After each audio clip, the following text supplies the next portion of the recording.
Okay, so the volume formula for a sphere. V equals 4/3 pi times the radius cubed. Okay, so this one's a little different, not too bad. We're just going to learn how to put it in our calculator and how to use these funky things that we've got here. Okay, so again, notice you need the radius. You got to have the radius. So on this sphere right here, the radius is 4. So we're going to say V equals 4/3 pi r cubed. So we're going to plug in.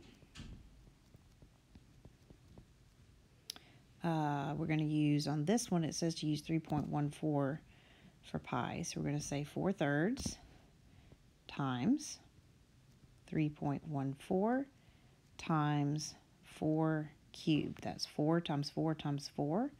So that's 4/3 times 3.14 times 64. Okay? Now here's what we're going to do. These are all over 1, right? So we're going to multiply those three things together. We're going to say 4 times 3.14 times 64.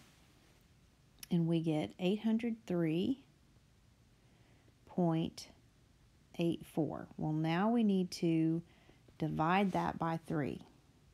So we took care of the 4, now we're taking care of the thirds. And if we round that to the nearest tenth, we get 267.9 millimeters cubed since its volume. Okay? Now, this next one, they didn't draw the sphere for. So to draw a sphere, you draw a circle, and then you sort of draw this equator thing. You oval and oval back, and that sort of makes it look 3D. Kind of hard to do on the video here. But they tell us the diameter, that's all the way across, is 18. We need the radius, so the radius is 9, right? So we're going to say volume equals 4/3 pi r cubed. That's 4/3 times 3.14 times 9 cubed. That's 4/3 times 3.14. And 9 cubed, 9 times 9 times 9 is 729. Okay, we're going to see that these are both over 1. We're going to multiply those three numbers in the numerator together. So we're going to say 4 times 3.14 times 729, and we get 9,156.24, but we're going to divide that by 3. That's the thirds part. And we end up with 3,052, and we're rounding to the nearest tenth, so that'd be 0.1 inches cubed. Okay, these next one tell us to leave our answer in terms of pi. That means leave pi in the answer. That gives us a little more, a little less to do, a little more flexibility maybe. I'm not sure if that's the word I'm looking for. So here we have a sphere, and they tell us the radius is 6, which is what we need, right? Halfway across. So r is 6. So we're going to write our formula, 4/3 pi r cubed. Then we're going to substitute. We're not going to substitute for pi. 6 is our radius, so 4/3 times pi times 6 cubed is 216. And here's what we're going to do with this. This is going to look a little neater actually than when we approximate with pi. These are over 1, right? We're going to multiply all those numerators together.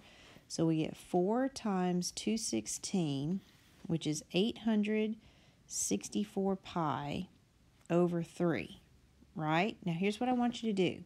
Divide by 3. This time we get a whole number, right? 864 divided by 3 is 288. So we can call this 288 pi feet cubed because 3 went into this evenly. If 3 does not divide that evenly, we're going to leave it put. And maybe we'll see that on this next example, okay? So the next example, they gave us the radius. So they saved us a little bit of work. 4/3 times pi times 7 cubed. Whoops, I didn't write my formula, did I? Whoops. Volume equals 4/3 pi r cubed. Now we substitute. Then we do 4/3 times pi times 7 times 7 times 7. It's 343.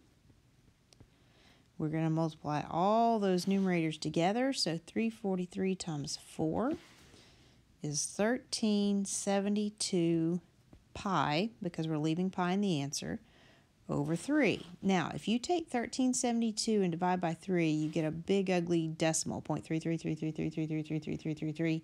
We don't want that. So we're going to leave this like this. Since it doesn't go to a nice whole number, since it's a repeating decimal, we're going to leave it as 1372 pi over 3 centimeters. And we're done.